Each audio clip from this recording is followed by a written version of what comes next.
Pendant très longtemps, le Far West américain a été romantisé par la culture populaire ainsi que le cinéma, raison pour laquelle, dans le but de tenir la promesse d'une vie meilleure, les hors-la-loi, les cow-boys et les hommes de loi, se bousculant aux portes des saloons, s'affrontaient en duel à l'arme blanche dans des vastes paysages. Tout cela aurait donc été présenté comme les expériences qui ont façonné des millions d'Américains et ont rendu l'Amérique si grande. Mais ce n'était pas si génial et facile comme vous pouvez le penser. Mais pourquoi? Eh bien, tout simplement parce que plusieurs choses terrifiantes se passaient dans l'Ouest sauvage. Des choses qui étaient loin d'être synonymes de romantisme. Mais alors, vous êtes curieux d'en savoir plus? Nous vous suggérons de rester scotché et de suivre cette vidéo jusqu'à sa fin, car nous allons vous plonger dans le monde du Far West en vous donnant les raisons pour lesquelles vous n'y aurez pas survécu. Avant de commencer, nous vous rappelons que votre discrétion est conseillée pour cette vidéo, car certaines parties de la vidéo peuvent être dérangeantes ou du moins offensantes. Alors, c'est parti! À l'époque, se rendre dans l'Ouest était un voyage mortel et voire même dangereux. La principale route empruntée par les familles voyageant en chariot bâché était le California Trail, le Mormon Pioneer et l'Oregon Trail. Ce réseau de pistes a été qualifié le plus long cimetière de la nation. Entre les années 1850 et 1860, environ 400 000 personnes avaient fait le voyage vers l'ouest, parmi lesquelles 1 sur 10 a survécu. Ainsi, on estime que sur les 2000 miles de piste, 10 à 15 personnes ont mordu la poussière à chaque mile et ont succombé à toutes sortes de choses horribles. La première cause de décès était la maladie. Incroyable, non? En effet, il y avait souvent une carence alimentaire et un manque d'eau potable. Les conditions d'insalubrité créaient des boîtes de pétri pour les maladies. Le choléra était sans doute le premier coupable. Il a déchiré les wagons de l'Ouest sauvage et les pionniers à cause des bactéries présentes dans les eaux sales. En fait, certaines personnes contractaient cette maladie le matin et étaient mortes à midi.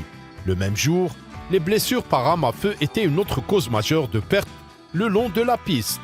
Mais pas de la façon dont on pourrait le penser. En réalité, beaucoup de pionniers avaient peur des Amérindiens, alors ils ont apporté des arsenaux entiers d'armes avec eux pendant leur voyage. Cependant, pour beaucoup, les Amérindiens étaient plutôt pacifiques. Oui, il y avait quelques tribus hostiles, comme les Cheyennes et les Apaches, qui essayaient simplement de défendre le foyer, mais pour la plupart, les indigènes aidaient réellement les immigrants voyageant vers l'ouest. Ils leur donnaient régulièrement des provisions et les aidaient à traverser les rivières. Les blessures dues aux armes à feu étaient souvent infligées par les pionniers à eux-mêmes. Le cas de ratés, d'accidents de chasse et d'explosions accidentelles étaient de très loin les types de décès accidentels les plus courants. Et si les pionniers ne succombaient pas immédiatement à leurs blessures, ils avaient de fortes chances de mourir d'infection peu après. Une fois de plus, l'une des villes les plus célèbres du Far West dans les années 1800 était Dodge City, située au Kansas. Elle était si réputée pour sa criminalité et son anarchie que son nom est devenu un idiome anglais courant, Getting Out of Dodge, qui signifie s'éloigner d'une mauvaise situation, qui s'inspire du désir de beaucoup de gens de quitter Dodge City au Kansas parce qu'elle était trop dangereuse. Ainsi, cette ville a pris un air mythique au fil des ans, mais alors, quelle est la part de vérité et quelle est la part d'exagération?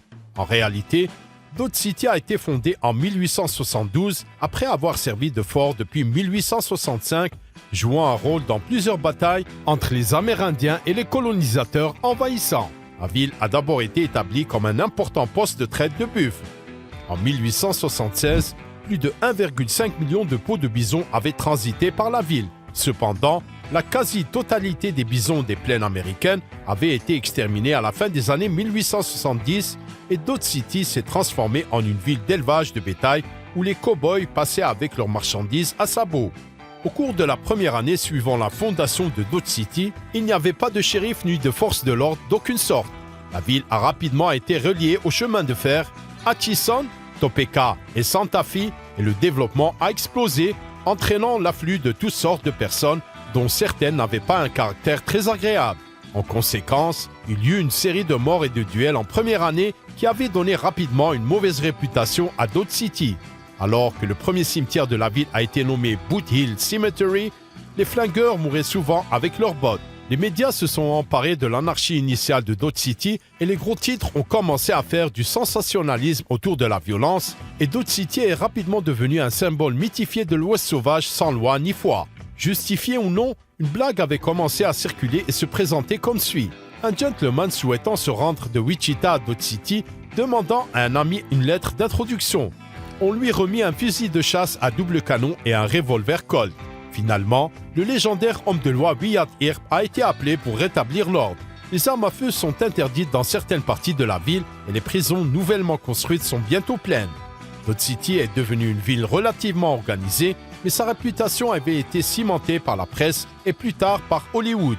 Les saloons sont un élément de base bien connu du Far West. Les cow-boys, les hors-la-loi, les prospecteurs, tout y passe. Tous ceux qui essayaient de s'en sortir dans l'Ouest franchissaient ces portes battantes pour boire quelques verres et peut-être se battre dans un bar ivre ou deux. Les saloons occidentaux ont été inspirés par les cantinas mexicaines au sud de la frontière. L'un des premiers saloons est apparu dans Wyoming en 1822 et s'est rapidement répandu dans les villes frontales du Far West. Les saloons sont devenus les attractions les plus populaires de la ville et ils étaient vraiment populaires. Certaines villes comptaient un saloon pour 200 habitants. En 1883, Livingston, dans le Montana, avait une population de seulement 3000 habitants mais comptait 33 saloons. Leavenworth, au Kansas, avait une population de 16 500 habitants et ils avaient 150 saloons. En raison du manque de ressources et de l'irrégularité des chaînes d'approvisionnement, les propriétaires de saloons devaient souvent faire preuve de créativité et étirer leurs réserves d'alcool.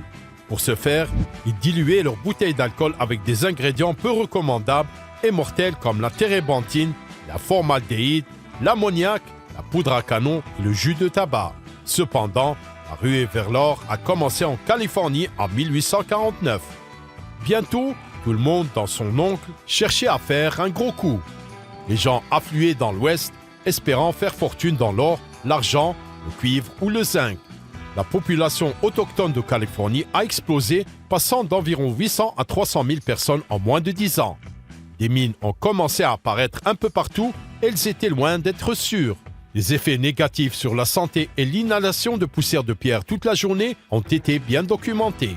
Le cancer de la trachée, le cancer du poumon, la tuberculose et d'autres problèmes respiratoires ont emporté des milliers de mineurs. Les menaces plus immédiates comprenaient les incendies de mines, les effondrements, les accidents de dynamite et à peu près tous les autres risques de sécurité auxquels on peut penser dans les puits de mines qui n'auraient certainement pas passé les inspections de santé et de sécurité les plus indulgentes. Pour ne rien arranger, une fois de plus, la population indigène a été détruite par la ruée vers l'or.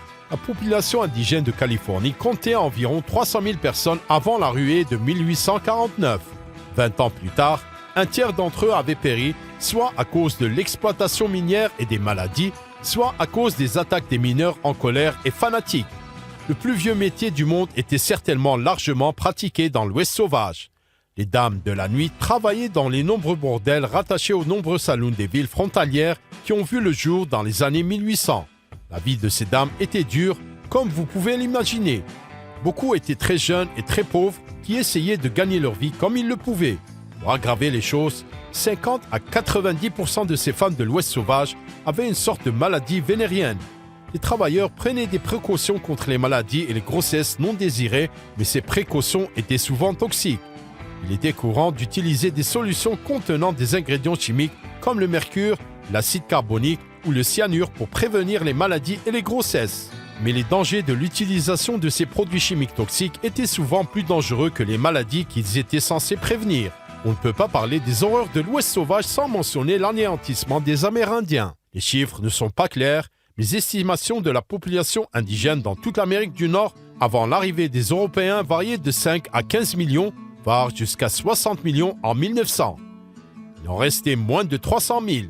Et les Amérindiens n'étaient pas simplement de petites tribus errant dans la campagne, comme on l'a enseigné à beaucoup d'entre nous en cours d'histoire. Des civilisations avancées comme celle des Mississippiens construisaient de grandes villes complexes avec de grands monticules pyramidaux dont beaucoup étaient alignés astronomiquement. Mais dans les années 1800, ces civilisations ont disparu. L'un des principaux responsables était la maladie. Des maladies européennes comme la variole ont fait des ravages parmi les populations indigènes. Certains disent que le problème a commencé lorsque les explorateurs espagnols ont poussé vers le Mississippi puis sont repartis, laissant derrière eux des maladies exotiques contre lesquelles les indigènes n'étaient pas immunisés. Ceux qui ont survécu ont été confrontés aux combats apportés par les pionniers, Les conflits séminoles et les batailles de 1812 ont entraîné de nouvelles pertes humaines à partir du milieu du XVIIe siècle. Des pensionnats ont été créés dans tout le pays avec la devise « L'Indien sauve l'homme ». L'objectif était de civiliser les sauvages dans l'un des exemples les plus sombres de l'histoire coloniale américaine. Des centaines de milliers d'Amérindiens ont été arrachés à leur foyer entre le XVIIe et le début du XXe siècle et rééduqués selon le modèle européen blanc. L'Ouest sauvage était tout simplement sauvage. Il était dangereux, la vie y était incertaine et périlleuse. Elle était loin de l'image romantique du cow-boy hollywoodien cultivé dans les années 1900. L'individualisme américain, la destinée manifeste, l'aventure et autres n'étaient que des idées fabriquées. Ce que l'Ouest sauvage était vraiment, c'était une expansion coloniale chaotique aux dépens d'une population indigène déjà mourante. Mais alors, que pensez-vous de cette histoire sur le Far West? Laissez-nous vos impressions et commentaires et n'oubliez surtout pas de liker et de vous abonner pour ne manquer aucune de nos prochaines vidéos historiques.